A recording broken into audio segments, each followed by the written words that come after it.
வணக்கம், நான் உங்கள் டாக்டர் பாரதி தாசன். இன்றைக்கி நம்ம எதை பற்றி பார்க்க போகிறோம்னா நோய் எதிர்ப்பு சக்தியை பற்றி தான் பார்க்க போகிறோம். அதாவது நம்ம உடற்கட்டமைப்போட நல்ல ஒரு ஆரோக்கியமான வாழ்க்கையை வாழணும்னா அதுக்கு நம்ம வெறும் உணவு மட்டும் போதாது. அது கூட சேர்ந்து நம் வாழும் முறைகள், நம்மளுடைய வாழ்க்கை பழக்க வழக்கங்கள், அப்புறம் உணவு, இது எல்லாம் ஒன்றிணையும் போது தான் நம்மளுடைய வாழ்க்கை நல்ல ஒரு ஆரோக்கியமானதாகவும் நோய் எதிர்ப்பு சக்திகள் நிறைந்ததாகவும் முழுமை பெறும்.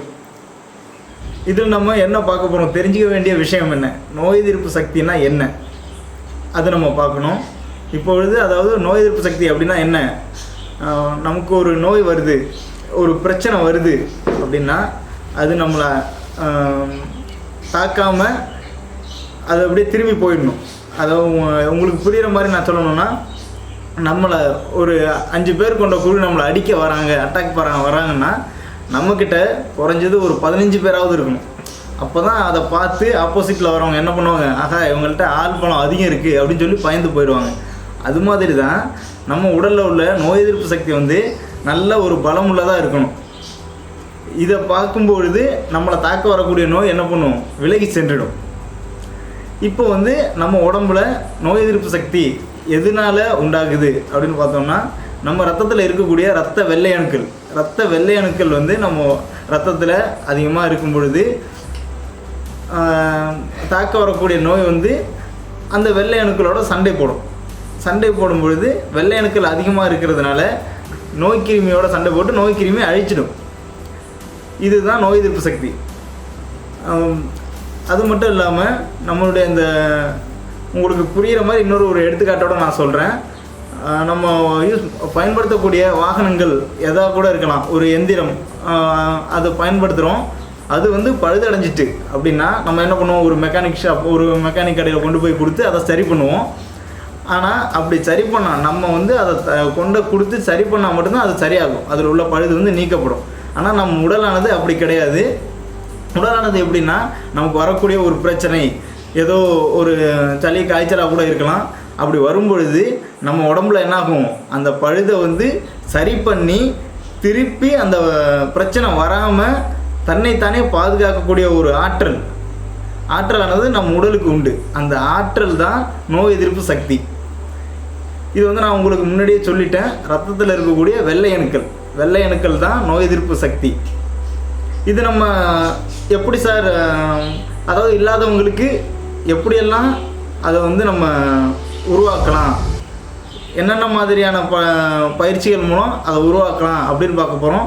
அதுக்கு முன்னாடி நம்ம என்ன பார்க்கணுன்னா, இது அதாவது குறைவதற்கான காரணங்கள், நோய் எதிர்ப்பு சக்தி குறைவதற்கான காரணங்கள் என்ன அப்படின்னு பார்த்தோம்னா, அவங்களுடைய உணவு பழக்க வழக்கங்களாக இருக்கட்டும், வாழ்க்கை பழக்க வழக்கங்களாக இருக்கட்டும், அது மட்டும் இல்லாமல் அவங்களுடைய உடலில் உள்ள செய்யக்கூடிய செயல்கள், இதில் மாறுபாடு ஏற்படும் பொழுது, அதாவது எப்படின்னா ஒரு பழமொழி கூட உண்டு.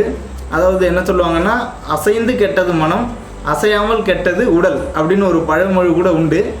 இதில் என்ன சொல்ல வராங்க, அதாவது நம்ம எதை அசையாமல் வச்சுருக்கணும், நம்ம மனசை என்ன பண்ணணும், கட்டுக்கோப்பாக வச்சுருக்கணும். உடலை அசைவு கொடுத்து அதை ஒரு கட்டமைப்பாக நம்ம வச்சுருக்கணும். அதை நம்ம மனசை அலைப்பாய் விடுறதுனால நம்மளுடைய எண்ணங்கள் சிதறதுனால நம்ம உடல் மேல் இருக்கக்கூடிய நம்மளுடைய அந்த ஒரு பராமரிப்பானது தகர்ந்து போய் நம்ம உடல் மேலே வைக்கக்கூடிய ஒரு நம்பிக்கை இல்லாமல் போயிடுது. அதனால உடல் பலவீனமாகிடுது. தேவைக்கு, அதாவது என்னென்னா, தேவையில்லாத ஆற்றலை, ஒரு தேவையில்லாத செயலுக்கு நம்ம ஆற்றலை பயன்படுத்தி பலவீனமாகிறது. அடுத்து பார்த்துக்கிட்டோன்னா, சரியான ஒரு உணவு பழக்கம் இல்லாமல், அதுக்கேற்ற பயிற்சி இல்லாமல் அப்படியே வாழ்ந்துட்டு போகிறவங்க, அப்புறம் மது, புகைப்பிடித்தல், கஞ்சா, அந்த மாதிரி போதைக்கு அடிமையாகி தன் உடலை பாழாக்குகிறவர்கள், இவங்க எல்லாருக்குமே எளிதாக இந்த நோய் எதிர்ப்பு சக்தியானது குறைந்து நோய் தாக்கம் அதிகமாக இருக்கும். இதை நம்ம எப்படி உருவாக்கலாம், நோய் எதிர்ப்பு சக்தி நம்ம எளிமையாக வாழ்க்கையிலே நம்ம உருவாக்க முடியும். அந்த மாதிரியான ஒரு ஆற்றல், ஒரு சக்தி நம்ம உடலுக்கு உண்டு. எப்படி உருவாக்கலாம் அப்படின்னா, 1 பயிற்சிகள், அடுத்து உணவுகள். இதன் மூலம் நம்ம எளிமையாக உருவாக்கலாம். இதுக்கு நான் ஒரு சில பயிற்சிகள் சொல்ல போகிறேன் உங்களுக்கு. இதன் மூலம் வந்து நம்ம உடலில் உள்ள நோய் எதிர்ப்பு சக்தியை வந்து அதிகப்படுத்தலாம். இதை வந்து நீங்கள் வீட்டிலே வந்து எல்லாராலையும் பண்ண முடியும்.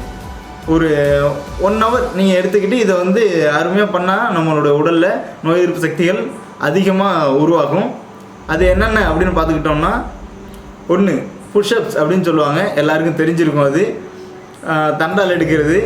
அதை வந்து நம்ம கரெக்டாக ஒரு 15 தடவை இல்லை ஒரு 12 தடவை, அது ஒரு 3 times ஒரு நாளைக்கு நீங்கள் அதை பண்ணோன்னா நம்மளுடைய தோள்பட்டைகள் நல்லா வலிமையடையும். நம்மளுடைய ஜஸ்ட் நெஞ்சு பகுதியும் நல்ல வலுமாகும். அப்புறம் நம்மளுடைய வயிற்று பகுதியும் அது கூட சேர்ந்து அங்கே வேலை செய்யும் பொழுது வயிற்று தசைகளும் நல்லா வந்து வலிமை பெறும். அடுத்து பார்த்துக்கிட்டோம்னா ஸ்குவாட்டிங், அதாவது உட்காந்து எந்திரிக்கணும். அதை வந்து நம்ம ஒரு ப்ராப்பர் பொசிஷனோட பண்ணணும். அப்படி பண்ணும்பொழுது நம்மளுடைய இடுப்பு பகுதி, அப்புறம் கால்கள் உள்ள தசைகள், இடுப்பை சுற்றி உள்ள தசைகள், இது எல்லாமே நல்லா வலிமை பெறும், இரத்த ஓட்டமும் அதிகமாகும். அடுத்து பார்த்துக்கிட்டோம்னா நீச்சல் பயிற்சி. நீச்சல் பயிற்சியின் மூலம் வந்து நம்மளுடைய இதயம் மற்றும் நுரையீரல் அது வந்து நல்லாவே வந்து இந்த பயிற்சி மூலம் வலுவடைகிறது. அது மட்டும் இல்லாமல் வாக்கிங், ஜம்பிங், அதாவது நடைப்பயிற்சி, அப்புறம் ஸ்லோ ரன்னிங், இந்த மாதிரி பயிற்சிகள் மூலம் இதயம் அப்புறம் நுரையீரல் இது ரெண்டுமே நல்ல வலிமை அடைந்து அதனுடைய நோய் எதிர்ப்பு சக்தியானது அதிகப்படுத்தப்படுது. அடுத்து இன்னும் ஒரு சில எக்ஸசைஸ் என்னென்னா, நம்ம வந்து ஸ்கிப்பிங் பண்ணுறோம். ஸ்கிப்பிங் பண்ணும்போது நம்மளுடைய கைகள், தோள்பட்டைகள், அப்புறம் கால்கள் இது எல்லாமே சேர்ந்து அங்கே செயல்படுறதுனால உடல் எல்லா பகுதிக்கும் ரத்தம் வந்து நல்லா சீராக பாயப்படுகிறது. பிளட் வந்து எல்லா இடத்துக்குமே வந்து நல்லா சீராக பாயும். இதனால் நம்மளுடைய டோட்டல் பாடியுமே வந்து நல்ல ஒரு புத்துணர்ச்சியோட நல்ல ஒரு ஆரோக்கியமாகவும் இருக்கும். இதனால் இந்த மாதிரியான உடற்பயிற்சிகள் மூலம் நம்மளுடைய மூளை வந்து மூளையோட ஆற்றலானது ரொம்ப மேம்பட்டுக்கிட்டே போகும். நம்மளுடைய மூளை மற்றும் இதயம், நுரையீரல் இதனுடைய செயல்பாடுகள் அங்கே சிறந்ததாக இருக்கும் பொழுது ஆட்டோமேட்டிக்காக கிட்னி, சிறுநீரகம் அண்ட் கணையம் இந்த மாதிரி உறுப்புகளோட செயல்பாடும் அதிகமாகும். அப்படியே நம்ம பார்த்துக்கிட்டோம்னா செரிமான பிரச்சனை சரியாயிரும். அப்புறம் நம்மளுடைய உடல் இரத்த ஓட்டங்கள் வந்து நல்லா சீராக இருக்கும். இது மூலமே நம்மளுடைய நோய் எதிர்ப்பு சக்திகளை வந்து அதிகப்படுத்தலாம். அடுத்து இன்னும் ஒரு சில பயிற்சிகள். அடுத்து வந்து மவுண்டைன் கிளைம்ப் அப்படின்னு சொல்லுவாங்க. அதாவது அது என்னென்னா, நம்ம மலை ஏறுற மாதிரி தரையில் கைகளை வச்சுட்டு காலை கொஞ்சம் வேகமாக பண்ணணும். இது எல்லாமே வந்து நம்மளுடைய இதயம், நுரையீரலுக்கு ஒரு உகந்த நல்ல ஒரு பயிற்சி. அடுத்து பார்த்துட்டோம் சிட்டப்ஸ் அப்படின்னு சொல்லுவாங்க. அது நம்ம தரையில் அமர்ந்து தான் அது பண்ணணும். அதன் மூலம் நம்மளுடைய வயிற்று தசைகள் வந்து நல்லா வந்து வலிமை பெறும். இதன் மூலமே வந்து நோய் எதிர்ப்பு சக்திகள் வந்து அதிகமாக உருவாக்கப்படும். இதெல்லாம் வந்து எந்த நேரத்தில் நடக்கும்? இதெல்லாம் நம்ம செய்கிறோம், நல்லா சாப்பிட்றோம், பயிற்சிகள் பண்ணுறோம். இதெல்லாம் எப்போ உடனே நடைபெற்றுமா அப்படின்னா அதுக்கான ஒரு நேரம் உண்டு. அதாவது நம்மளுடைய செய்யக்கூடிய செயல்கள் எந்த ஒரு பொருளை எதாக இருந்தாலுமே வந்து ஓய்வுன்றது முக்கியம். ஓய்வு, அதாவது ஓய்வுன்னா ரொம்ப நிரந்தர ஓய்வு கிடையாது. அதாவது செய்யக்கூடிய வேலைக்கு ஏற்ற மாதிரி ஓய்வு. அது வந்து தூக்கம் தான் வந்து அந்த ஓய்வை வந்து உங்களுக்கு தரக்கூடும்.